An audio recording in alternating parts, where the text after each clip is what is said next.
The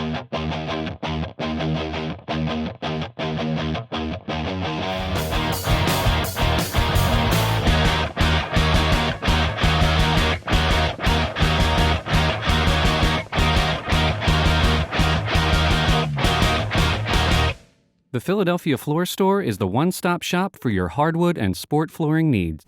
Hi, my name is Joe Glavin with Philadelphia Floor. Today we're doing an installation video for an engineered hardwood floor over concrete. We're using Bostic single-step adhesive.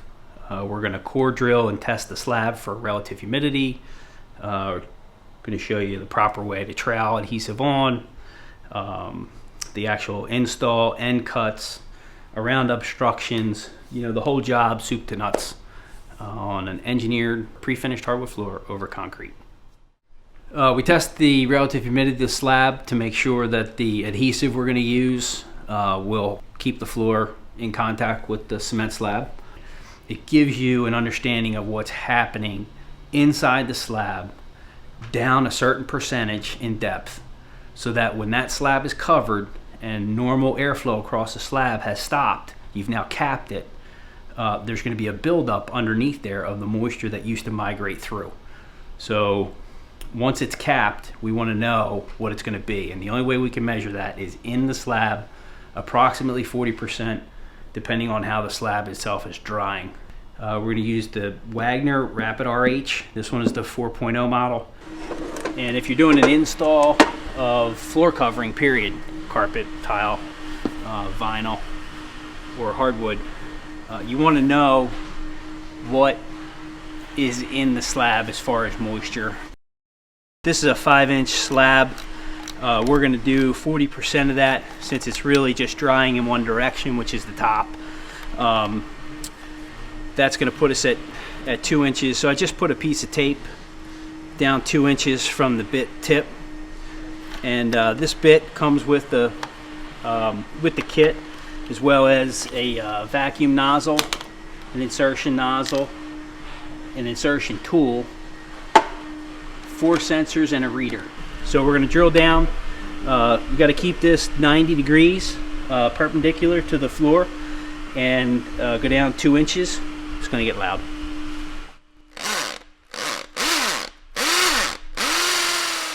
This is the RH sensor, and we're just going to drive this in with by hand. It should just insert straight in. This is the reading mechanism. So that unit is going to read the bottom of the sensor, and this is going to tell us what it says. 68 degrees and 73% relative humidity.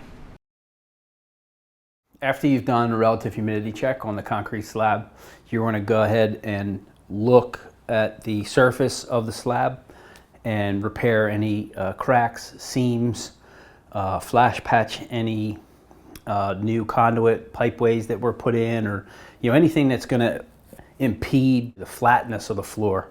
You're going to want to repair that so that the surface of the concrete is ready for glue up, and that the engineered pre-finished hardwood floor stays flat.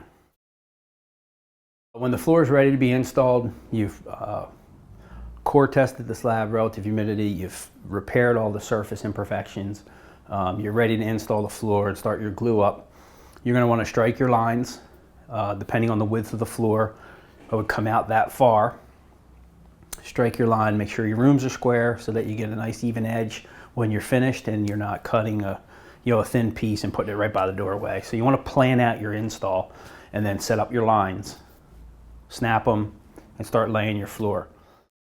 This is a 5/8 engineered floor, and Bostic single step calls for a 1/4 by 1/4 V-notch trowel.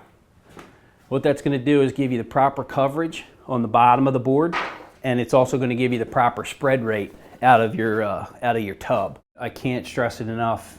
Be uniform in how you're doing it. We're working on a wet laid floor, so you're seeing some blue tape that's down, and that's holding the floor from sliding around at all.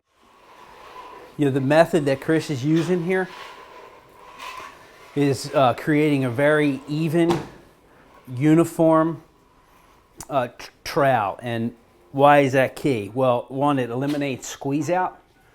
It gives you the proper spread for the 4-gallon pail of adhesive, and it allows you to create a clean edge so that you can fall off, work up to that line, finish out the length of the room, and then start again with a clean glue edge. This is it's a urethane, moisture-cured urethane adhesive. The idea behind the name Single Step is you've got a moisture vapor barrier, sound deadener. There's no need for a foam layer or what they call a glue pad glue. This is all one step. So when you get to the wall and you have to make your cut, we're gonna take the tongue. We're gonna need the groove to go into the tongue here. So we're gonna flip the board. Just do a rough measurement. I know that molding is going up here, so there's baseboard and shoe molding going in here. So we'll have probably about 3/4 of an inch to play with. Then we don't have to fight against the wall. We're about to cut one of the end cuts, and this is the Capex from Festool. It's a great saw. You can hook up Festool vacuum to it, variable speed, laser light, so that you can see your cut line and be right on. It's great blades on here. It's compound miter. We're using mostly for straight cut.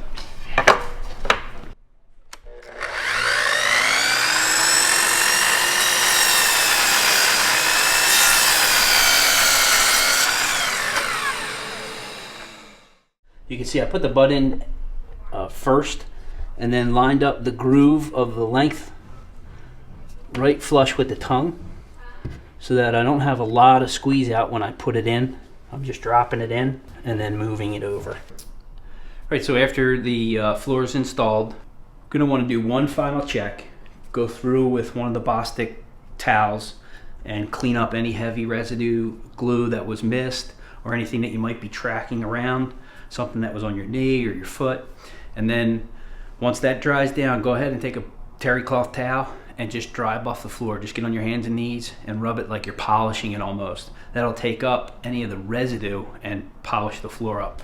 It's really, really important that the floor manufacturer, the distributor you're getting it from, has a quality product, that it's square, that the seams are 90 degrees, that the boards are straight, that you're not fighting the wood, you're just getting the wood installed.